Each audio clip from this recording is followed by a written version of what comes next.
Hi, I'm AJ Hogue. ともえです。 And this is rule number 3 for learning real Japanese. Thanks, Tomoe. So once again, I'll be doing the talking because I'm explaining these rules in English. Of course, I'm not the Japanese teacher. That would be Tomoe and her sister Mayumi. So let's start rule number 3 for learning real Japanese. This is, I don't know if it's the biggest one, but it's probably the most important one. The most powerful one. It's very simple. Learn with your ears, not with your eyes.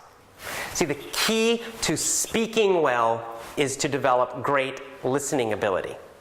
So in other words, you need to learn to speak Japanese through your ears. Now again, this is not the normal way it happens in normal schools, normal textbooks, normal programs. In the kind of old traditional way of learning a language, learning Japanese, what you do is you're doing a lot of reading, right? You're reading about the grammar, you're reading little dialogues, maybe you listen to them a little bit too, but you're doing a lot of the learning with your eyes. This is not natural. Again, think of a baby. How do Japanese babies learn to speak Japanese? They certainly don't learn it through reading. They learn it from their parents speaking to them, saying things to them in Japanese, and then, of course, gradually they start to understand more and more and more of the meaning and the language that the parents are using. And then eventually, after a silent period, after a period of mostly just listening, they start trying to say little simple words and little simple phrases, and then this kind of gradually builds and builds and builds and develops. In those early years, all their language learning is done through their ears, through listening. Of course, later they can learn more complex vocabulary through reading, but the basics of fluency, the basics of natural speaking are built through listening. This is true of all languages, so it's true, for English-speaking people as well. The babies first learn lots of little phrases. Come here, hello, hello, mommy, mommy, daddy, daddy. More, more, more. Hungry, hungry. And then little phrases, want more, want more. They start building these little phrases and words, and then they slowly start to understand more and more, and then they start to speak. Listening is the foundation of speaking. And so this important rule will help you so much. Too many people try to learn Japanese through reading, through texts, through textbooks, and they start by trying to learn the fairly complex, at least for non-Japanese, writing system of Japan.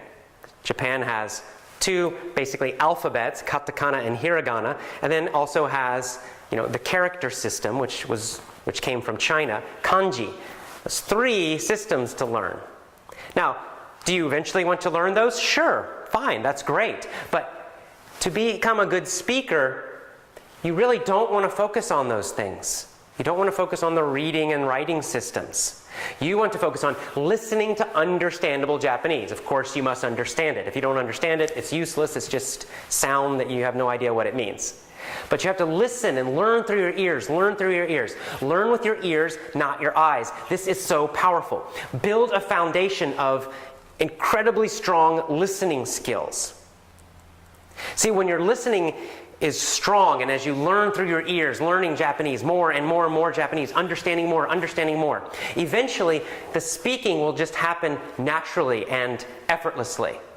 You'll find eventually that Japanese words start popping out of your mouth because you've heard them so many times, you understand their meaning, you know what situation to use them in, and just like a baby where eventually words just start popping out of their mouths, well, it's the same thing with you. See, speaking emerges from listening. So you want to focus most of your study time on listening to Japanese. Listening, of course, to easy Japanese in the beginning. Very simple, easy Japanese that you can understand. That's what most of your time should be spent doing. I would say 90% of your time learning Japanese, studying Japanese, should be listening. Listening. You don't need to focus on practicing speaking and trying to speak well. Certainly not until much later.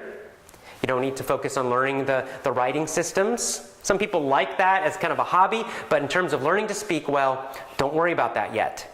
Again, that's a more advanced skill. You want to focus on listening. Listening will give you the power. Listening gives you the foundation. This is the way it occurs in every country in the world. Babies learn by listening first. They first learn to understand through listening. This is the natural order.